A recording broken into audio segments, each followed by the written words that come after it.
क्रांति news, N K news बंद, देश पर जन जन की खबरें बहाल। मैडम जब किसी को इंटरव्यू लेना है तो बताओ। मेरा नाम कृष्ण धर्मा है। मैं महिला संगठन एपवा की प्रदेश सचिव हूँ। आज मुख्यालय पर किस लिए आए हैं, क्या वजह? आज हम लोग ये जो ऐतिहासिक धरोहर हैं दाल मंडी और मणिकर्णिका घाट, उस पर जो प्रदेश सरकार बुलडोज़र कार्रवाई कर रही है, उसके विरोध में जिलाधिकारी के द्वारा मुख्यमंत्री को हम ज्ञापन देने के लिए हम महिलाओं का प्रतिनिधिमंडल आया है। आपने ज्ञापन दी?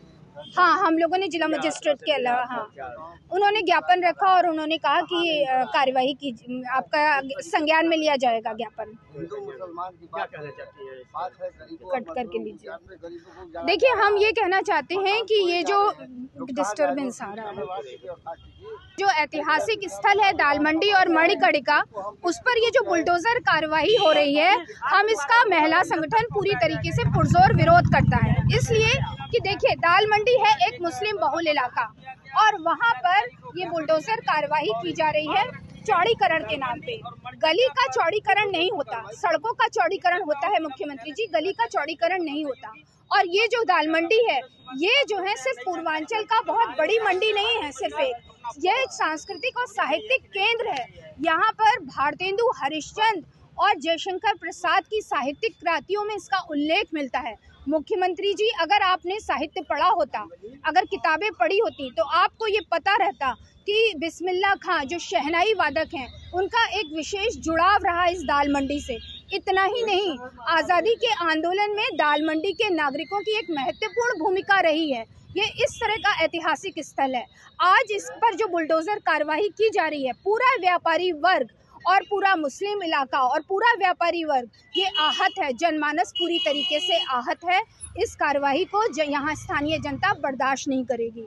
मणिकर्णिका घाट जो 84 घाटों में एक प्रमुख है और हिंदू जनमानस का एक धार्मिक केंद्र रहा है और इसमें यहाँ का सेंटिमेंट्स है, उस जगह आपने बुलडोज़र कार्यवाही करके अहिल्याबाई होलकर, देवी अहिल्याबाई होलकर और कई ऐतिहासिक संरचनाओं को चोट आई है। ये भी यहाँ का जनमानस बर्दाश्त नहीं करेगा। जब इसका विरोध होता है तो आप विरोध के स्वरूप में, जब विरोध और बढ़ता है, राजनीतिक कार्यकर्ता लोग विरोध करते हैं, तो आप एक तो उनके विरोध करने पर उस पर FIR दर्ज करते हैं, जिसको हम लोग गलत मानते हैं और तत्काल जिला प्रशासन से इस FIR को वापस लेने की बात करते हैं।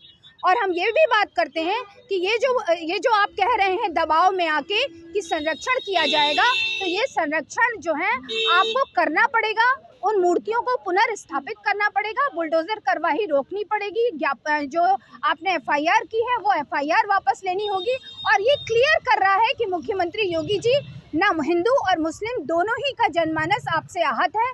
आप सिर्फ, आपका जो नफरती बुलडोज़र है वो कॉरपोरेट पूंजी के लिए ही काम कर रहा है, उपकूत मुनाफा कमाने के लिए आप काम करना चाह रहे हैं। आपको किसी की भावनाओं और किसी की हिंदू और मुस्लिम दोनों को ही आप जो है अपने बुलडोज़र से उनकी भावनाओं को कुचल देना चाहते हैं। आप इसका मतलब चाहते हैं मणिकर्णिका घाट पे जो कार्रवाई हो रही है रोक दिया जाए? बिल्कुल, बुलडोज़र कार्रवाई को रोकना चाहिए, तत्काल रोकना चाहिए। तो इसका मतलब ये है कि जो वहाँ पे घाट पे सौदा के लिए जाते हैं, जिनको बहुत बड़ा परेशानी होती है, जिनको लूट का सामना करना पड़ता है, जिनको अवांछनीय तत्व जो है वो लोग जो है जबरदस्ती पैसा ले लेते हैं, तो उस टाइप के उसको आप क्या समर्थन करती हैं? जी नहीं, हम इस लूट का कदापि समर्थन नहीं करते।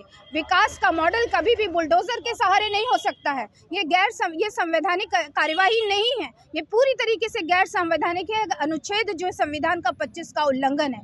आपके विकास के मॉडल आपको चाहिए तो आप स्थानीय नागरिकों से बात करिए, आप महिला संगठन के प्रतिनिधियों को लीजिए, राजनीतिक कार्यकर्ताओं के प्रतिनिधि को लीजिए, आप एक कमेटी जिलाधिकारी के माध्यम से बनाइए और बताइए और इस कमेटी को चलाइए कि इसका विकल्प क्या हो सकता है। विकल्प खाली सत्ता में बैठ के और अकेले तानाशाही हनक के साथ जो है विकल्प नहीं बनाया जाता, वहाँ के प्रतिनिधियों के हिसाब से। मैडम जब किसी को इंटरव्यू लेना है तो बताओ। क्रांति न्यूज।